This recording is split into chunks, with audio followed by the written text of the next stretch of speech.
Story 1. I work at a severely understaffed local grocery store in a small town.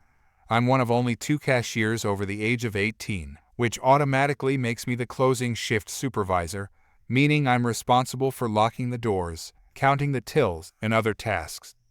In the evenings, the only employees in the store are me and 2 high school students. This town has a large elderly population, and in the past, the store used to offer delivery services for those who couldn't drive anymore or were unable to leave their homes during the pandemic due to health concerns. However, over the last few years, we've lost a lot of employees, and those who used to handle deliveries have all left, so we no longer provide that service. A few weeks ago, an elderly lady called the store asking if she could place an order. I answered the phone while I was in the middle of scanning a customer's groceries, assuming she was inquiring about a special order for an event, and being busy at the time. I told her that if she called back the next morning, someone would be able to assist her. She hung up without saying anything. I didn't think much of it until the next day when she called again around 5 p.m. "Lady, I want to place an order." Me. "Okay, the employees who typically take event orders are only here in the mornings, so if you call back." "Lady, no, it's not for an event. I want my groceries delivered." Me. "Oh, I'm sorry. We don't actually do deliveries anymore. But if you call back tomorrow, someone can put the order together for you, and you can come pick it up." Lady. "No, I will not call back. I've been pushed off on the phone too many times. I'm a disabled senior citizen. I can't come pick anything up, and I can't drive. I've been out of milk for 3 days." Me. "I understand, ma'am, and I'm sorry, but we don't offer delivery services anymore, and there's nothing I can do." Lady. "You guys have the monopoly in this town. You're the only grocery store for miles." Me. "I'm aware, and I'm sorry, but it's not up to me whether we offer delivery services or not." Lady. "Can't you deliver my groceries?" Me. "No, ma'am, I can't. I'm the shift supervisor on duty right now, and I can't leave the store." Lady. "Well, make one of your employees do it, then." Me. "I can't, ma'am. The only other employees here are students who don't have driver's licenses." At that point, she hung up on me. The next day, I mentioned the incident to a few coworkers at the start of my shift and learned that this lady had been calling for several days. Sure enough, she called again that evening. I was already stressed with unrelated things, but since it wasn't as busy this time, I decided to just take the order for her. I told her that if she could send someone to pick up the order, I would put it together for her. She told me what groceries she wanted and gave me her phone number so I could call her when everything was ready. Before hanging up, she added, "You've been much more pleasant to talk to than the girl yesterday." Yes, I was the same person, just in a better mood. In the end, it worked out. Her daughter came to pick up the groceries, though she also seemed irritated that we didn't offer delivery. I didn't say it aloud, but even if we still did, it wouldn't have been my job to handle it. Story 2. I live in a master-planned homeowners association HOA community, where we have a noise ordinance in place stating that all outside noise is supposed to stop by 10 p.m. Most people on my street follow this rule, for the most part. The family behind me sometimes goes a little over the limit, but they are young parents, around 23 to 27 years old, with 2 toddlers. They are otherwise extremely respectful, so their 30 to 45 minutes of going over the limit doesn't bother me or anyone else. However, the family in question throws massive parties. We're talking about so many guests that their cars take up both sides of the entire street, as well as both sides of the side street between my half of the street and theirs. Anytime you step outside, there are at least 5-10 people on the front patio, another 10-15 people in the backyard, and at least 10 more inside the house. You can even hear them if they leave the front door open. Every weekend during the summer, there are always 30-40 people at their house. The older teenagers hang around the cars, and they're loud, rude, and disrespectful. They throw trash everywhere. One time, I was walking home with my mini pig, yes, a pig with hooves, a wet nose, and all. She was leashed and following behind me, snacking on popcorn that I dropped for her to encourage her to keep moving. I understand different cultures have different views on animals, but these 15, 19-year-old kids threw bottles at her because they claimed she startled them. Just to clarify, the Hoa is aware of my pig. She's registered with the city, and I'm in full compliance with the city guidelines for having a pet pig. I'd even have two if my yard were 50 square feet bigger. I scolded the teens firmly, but never raised my voice, telling them it was cruel to throw bottles at her. One of the adults overheard me and ran over, further startling my pig, and proceeded to berate me for screaming at frightened children. During the summer, we only have to deal with their wild parties on weekends.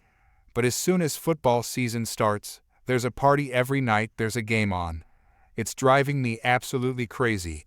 I work from home, so it's not affecting my sleep schedule. But my 12-year-old son has to wake up at 6:30 a.m. for school.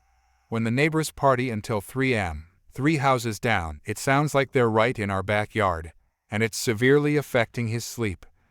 I've sent video proof of the noise, with timestamps, to the Hoa, and I know several of my neighbors have done the same. I've even contacted the security team we have.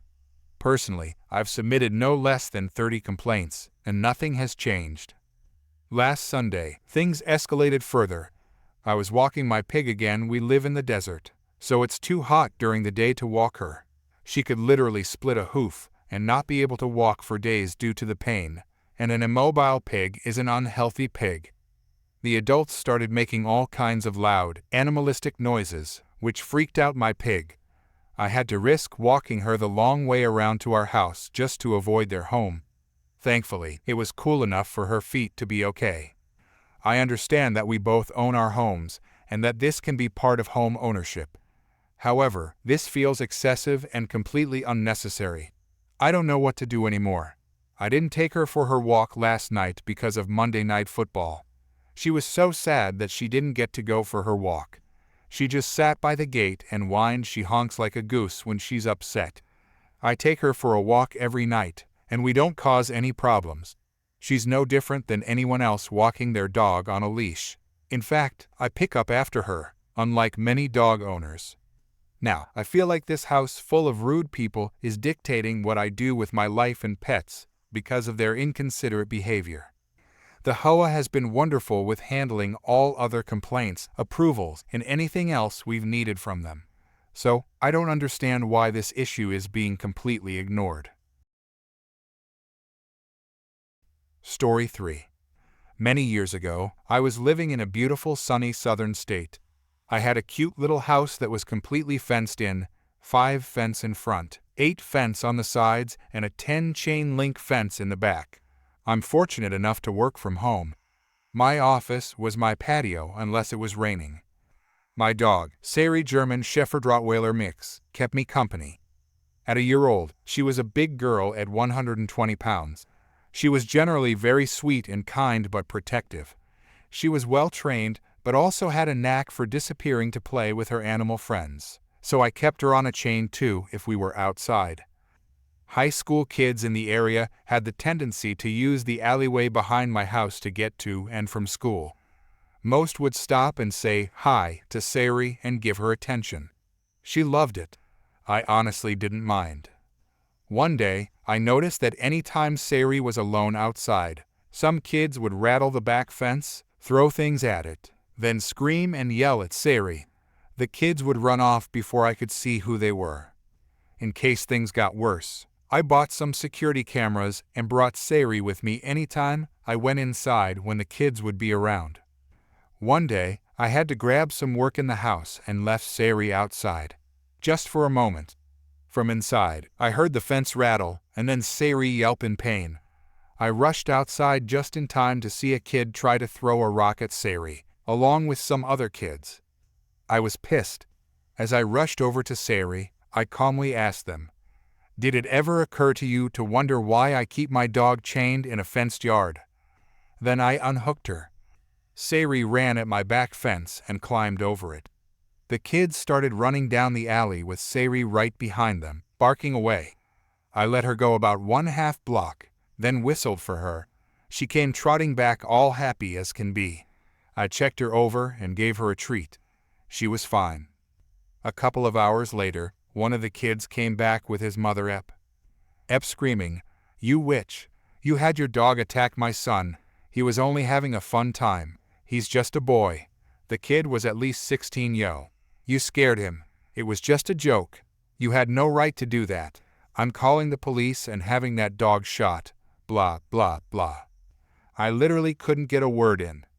Then she starts threatening me, so I called the police. The operator could hear her plain as day, even though Ep was at least 40 feet from me. The police showed up in about 5 minutes. 2 cars. I guess they were in the area. 4 officers. All very nice guys. 2 officers come talk to me. The other 2 talked to Ep and her son. Ep never stopped screaming and cussing. I explained what happened and showed the video to the officers. Show all of Sari's vet and training paperwork. I filed a report. Asked to press charges. The officers are petting Sari all the while because she's demanding attention from her new friends. She has her happy face on. Yes, Sari actually smiles. The 3 of us and Sari on a leash go outside towards the other group. We're about 10 feet from them when Sari suddenly cuts in front of me to stop me and starts growling. The skin around her face went tight, making it look like a hair-covered skull. The hair on her back raises up. Sari is very scary when she's like that. Ep screaming, "See? That witch raised that dog to attack black people. Racist witch. That dog needs to be put down." The 2 officers that were with me were African American. So, no, that part always annoys me, so I included it.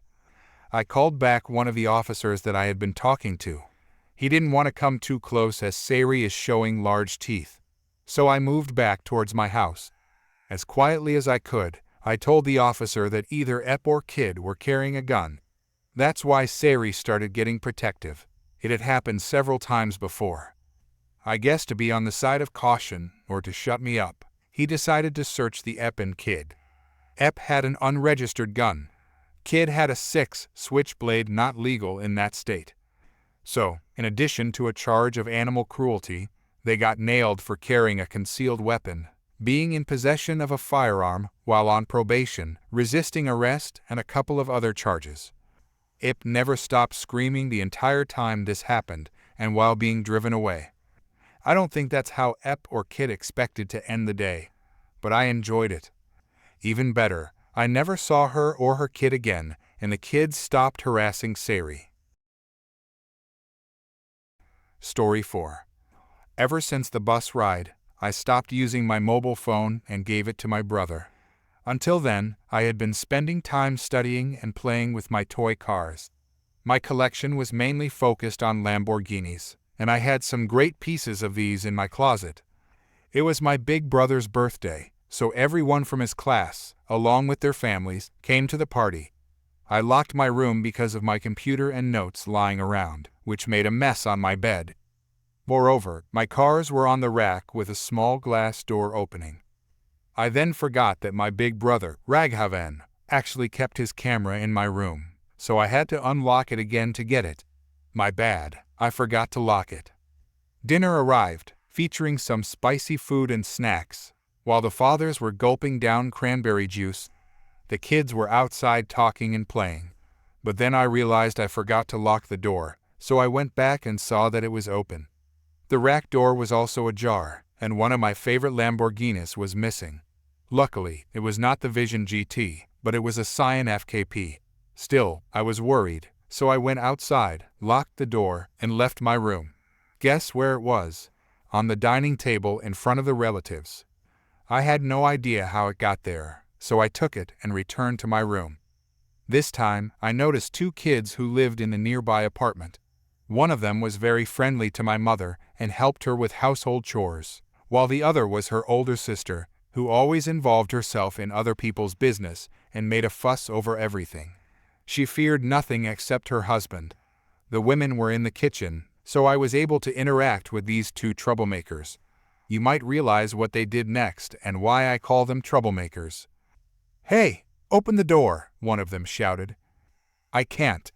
This lock is too hard to open," the other one replied, struggling to open the lock with plastic forks. "What are you guys doing?" I asked.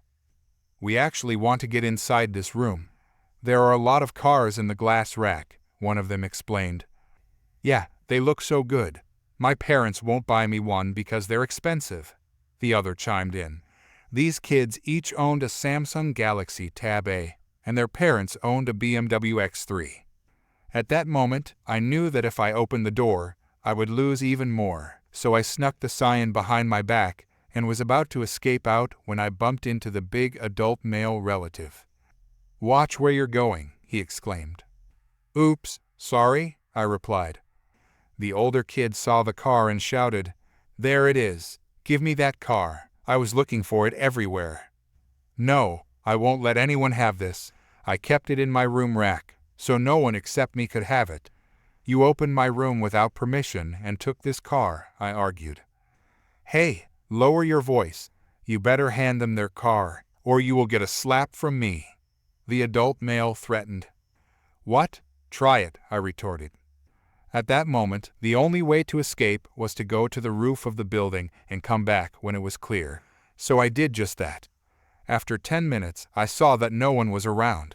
I came back down to unlock the door, went inside, and locked it again. I put the car back on the rack and cleaned the entire room. I placed the books on the table and put the laptop inside the cupboard. Then, there was a knock on my door. It was my cousin, telling me to come down to the road because his friends were dancing and enjoying the show. I told him I would arrive in 10 minutes and took a break in the restroom. As I opened the door, I saw those troublemakers again, this time so fast that I was unable to stop them from getting inside my room. To make matters worse, they somehow tripped me while I tried to nab one of them, and as I pushed both of them out, I saw the adult male relative standing outside. Thanks to my muscles and energy, I was able to catch up to these troublemakers. "What are you doing to my nephews? Get your hands off them," he shouted. "Aha! They tried to take my cars, and I pushed them out. What's wrong with that?" I replied. "My kids love what they see. It's your fault for buying them. You don't have to show off your expensive toys and make them jealous," he accused. My collection of 10 cars cost about 8,000 rupees, which I started collecting in 2019, whereas 40,000 rupees for 2 tablets and 8,000 rupees for 10 cars, each one in 1/18 scale? How about teaching your children some manners and not touching others' belongings? I closed the rack and also locked this door. "They opened the door and took my belongings," I pointed out. "It's their wish. They can do whatever they want," he retorted. At that moment, I heard my parents coming upstairs, and my brother appeared to see who was shouting. "Who was shouting here?" he asked. "This guy promised my kids one of the cars, and now he said he won't give it," the adult male relative complained. "He never promises to give out his cars. No matter how much you try, he will not give them up. I guarantee he did not promise you that. You're just making things up," my brother defended me.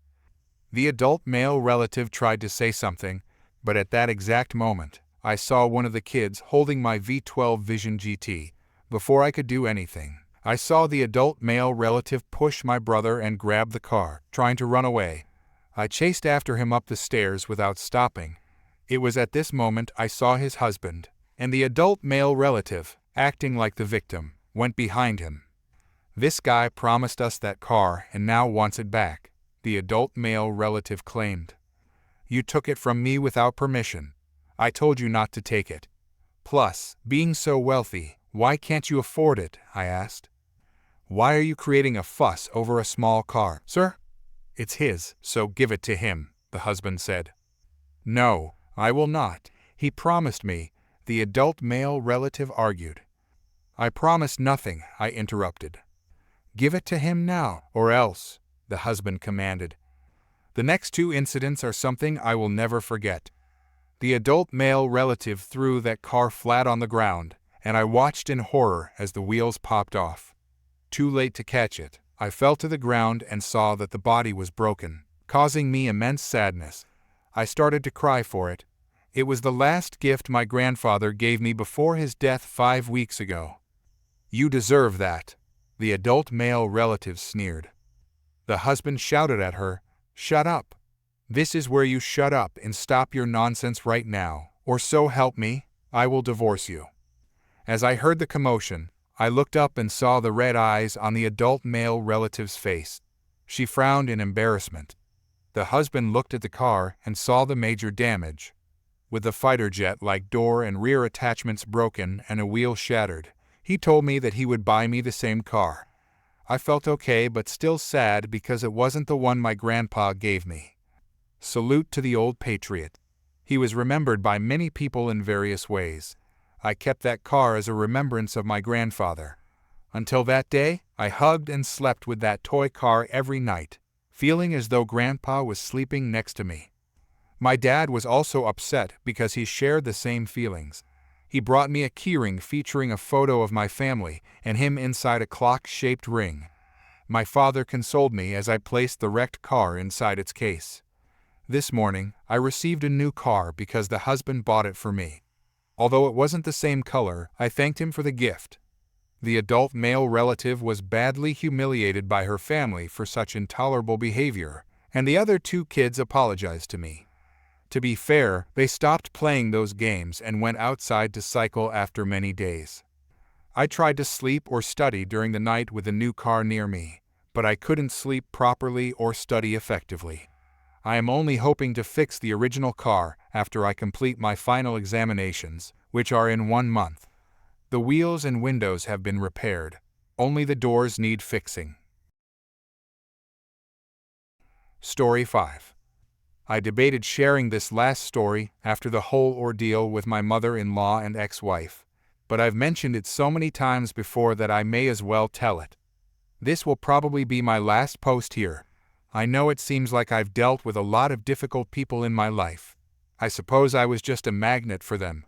Between my problematic mother, ex-wife, mother-in-law who passed away before becoming my ex-mother-in-law, a bad coworker who gave my phone number to my mother, and some troublesome roommates from my college days, I've had my fair share of unpleasant experiences. But beyond all that, I haven't really had many more issues. I've got good friends, a good job, and I stay physically active. However, there was a time when I seemed to attract narcissists. Hopefully, that's behind me now. Back in college, I had to deal with 3 difficult roommates for 6 months. It was a community college, so no dorms, just a rundown apartment that looked like it was straight out of the 80s. I was balancing school and part-time work, so I didn't have much money. Ironically, I was the only one in the apartment who knew how to cook, let alone do dishes. I wasn't one of those extreme couponers, and there were only 2 decent stores within walking or biking distance. One was a typical supermarket, and the other was a small discount food store, where I shopped the most. I was also no stranger to the local thrift store. My roommates mostly ate junk food or whatever they could grab that was already made. So, for obvious reasons, I couldn't keep leftovers. We also fought about chores, particularly cleaning, but that got resolved later. 2 of the guys were friends before college, and the 3rd roommate fit in with them for a while. The drama over food started when I made myself an egg sandwich for breakfast. It was 2 eggs, cooked over easy or medium, with cheese, bread, and mayo. It's actually pretty good and a solid breakfast. One of my roommates saw me eating it and asked if I'd make him one too. I apologized and said no because I was on a tight food budget, and the frying pan was already in the sink. He rolled his eyes and groaned. I told him the sandwiches were easy to make if he bought the ingredients, but he wasn't interested. Another day, I made mashed soft-boiled eggs for breakfast, which caught more attention. These are eggs boiled just enough so the whites are cooked, but the yolk is still liquid. You peel the shell off and mash the eggs in a bowl with a fork. It's easy to mess up, and I only succeeded half the time, but it's great with basic seasoning and sometimes hot sauce. I like to eat it on toast or over rice. I also made egg salad occasionally. Eggs were cheap, only about $1 per carton at the discount store, so I used them often. I'm not a big fan of cereal since I had to eat it a lot growing up, and I prefer a warm breakfast with less sugar.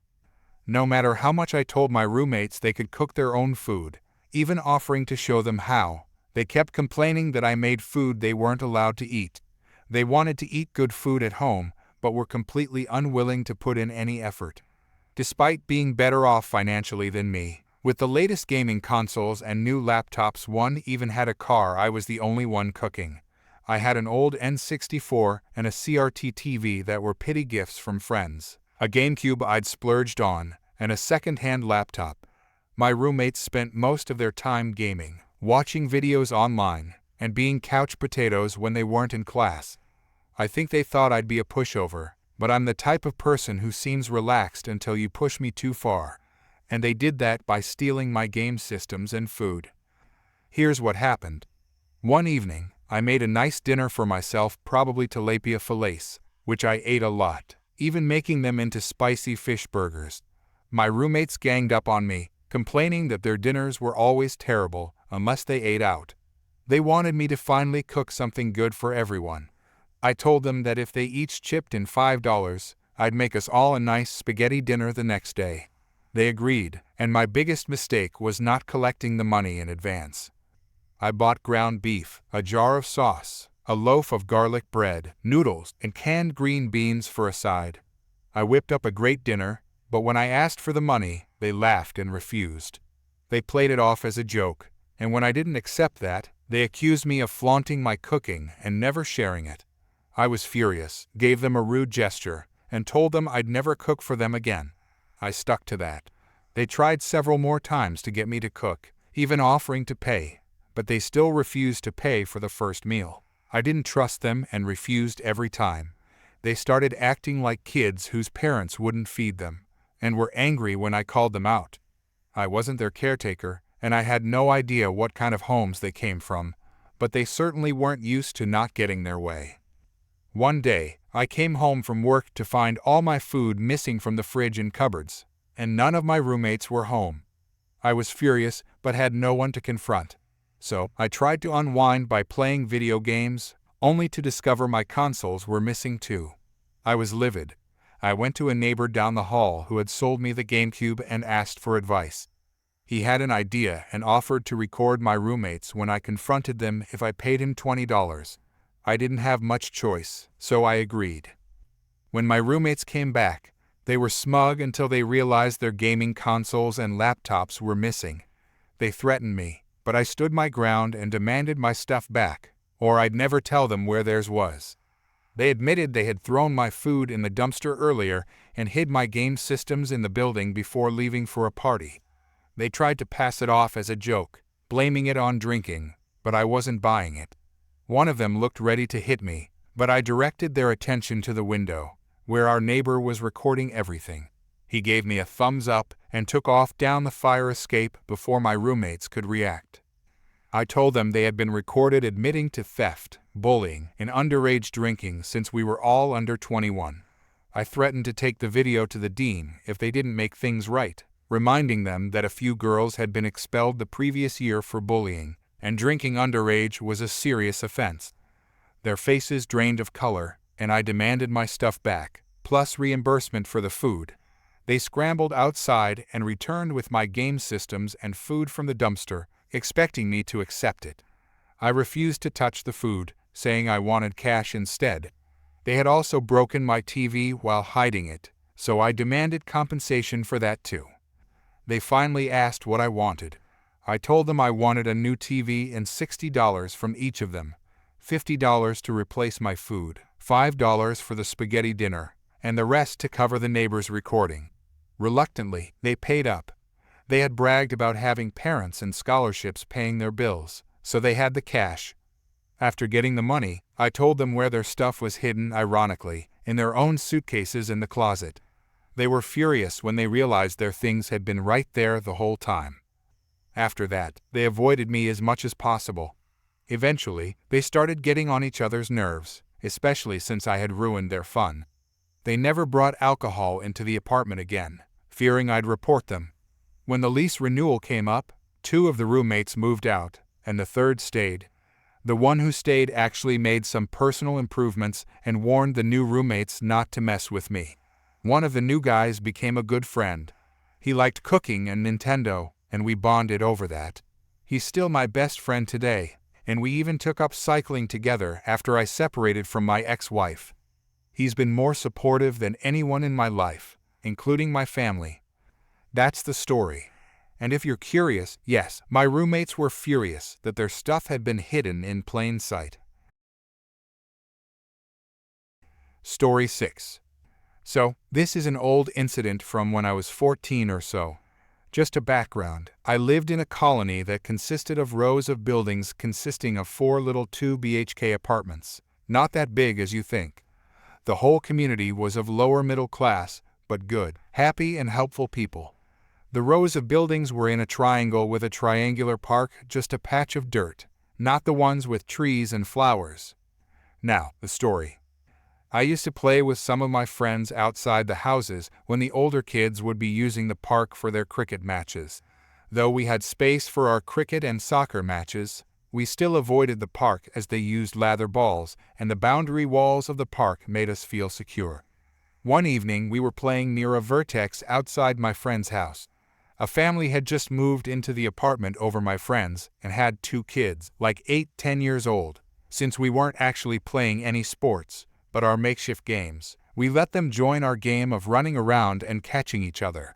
When one of those kids got caught, he threw a tantrum and wailed with a storm siren. His mother came to the balcony and, without losing a beat, started screaming dirty profanities at us on how dare we make her son cry. We did not understand what it meant, but our friend, Dan, name shortened, who was the neighbor of that EP and the one whose house we went to, understood everything and burst into a waterfall of tears and ran home. We understood nothing. To us it felt like she spoke in an alien language, and it made our friend cry. We ran after him, and he was crying bitterly, holding his mom. His mom gently asked us not to worry about him, and we can leave and Dan will be back to play tomorrow. The next day, we get to know that Dan's mom went to talk to the EP, and she told her that we hurt her precious son's knee when we pushed him. Dan's mom knew it wasn't true, but the kid had a bruised cut, so she didn't say anything more. She asked us not to interact with EP's sons. The kid had no cut until we saw him. That day we went to the park to play soccer and had a fun time. The next day, we had to play outside the house, and there came those 2 hellspawns. We ignored them like ghosts, mostly because their mom was sitting on the balcony looking at us like a sniper waiting to shoot. While playing, one of our friends was hit by the hellspawn with a half brick. It hit his shin and turned blue, but no blood. He was in terrible pain, but not crying. The EP giggled at him. Dan shouted at her to keep her son in check. She replied with a, "Will you be beaten by a kid?" Dan, on cue, ran toward the kid to push him, and the Karen roared from the balcony warning him not to touch the kid. The other kid then hit Dan with a stick on his back, and she laughed again, but would spit fire if we came close to her kids. We went back home. The next day, we played outside the house, and those hellspawns came with pieces of thick nylon ropes with a chain on knots on them. They were swinging them around and hitting us while the witch overlooked all from the balcony. We felt like we couldn't do anything. The kids started swinging their ropes at me, and I just stood there absorbing the blows. I was a silent, shy kid back then who was bullied a lot. My other friends came to my rescue and pushed the kids away. They started swinging harder, and Dan punched one square in the face. EP screeched and ran down the stairs and picked up the kid and ordered the other to hit us as much as he could, and we couldn't do anything as she would, make sure we never walk again. We scrambled. I didn't tell anyone about my bruises. The next day, Dan's mom is in a terrible condition, evidently having cried for a long time. She was a single mom and was berated by the EP and her husband on how bad of a mother she is for being single and not teaching her son good things. They called her every bad word. She had called for her brother to come to her place. He arrived early in the morning of that day, and they both found weird spells tied on their door, windows, and Dan's bicycle's support wheels. I don't know much about those spell chits, but they had tables and texts on them and were said to be like curses or something. She asked Dan to play with us as she didn't want him to see the pain she was in. Surprisingly, the hellspawn didn't come out that day. But by the end of our playtime, a few people from the neighbors came to Dan's house to investigate Dan's mother, as they were tipped that she was mistreating her kid. They stayed at the house till around 9 p.m., talking about stuff. The next day, Dan's mom thanked us for being Dan's good friends and asked us to play well with him before he goes to his grandma's. That day, the hellspawns came with a knife. Yes, a knife, and Karen was watching them. We stayed away from them and played in the park. Then after 15 minutes or so, the hellspawns came to the park and one of them threw the knife at us and it scraped the arm of one of our friends, scraping the skin on the surface, all while Karen was watching. The wound is not deep, but is still bleeding. We ran to Dan's mom. The people in and nearby the park saw it all and gathered around the house. Our parents were called. The wounded kid's parents called the police. The police arrived at a house with at least 20 people standing in front of it and a Karen screaming profanities at everyone, claiming that the kid is lying to get her innocent son in trouble and that the wound was something that he inflicted on himself. She flooded the policemen with her lies that her children are innocent, and we all were lying. There were no CCTV cameras back then, but the people gathered there were a sufficient number of witnesses, plus the still bleeding wound on the kid's arm. The EP was arrested, and the husband was also picked up from his place of work.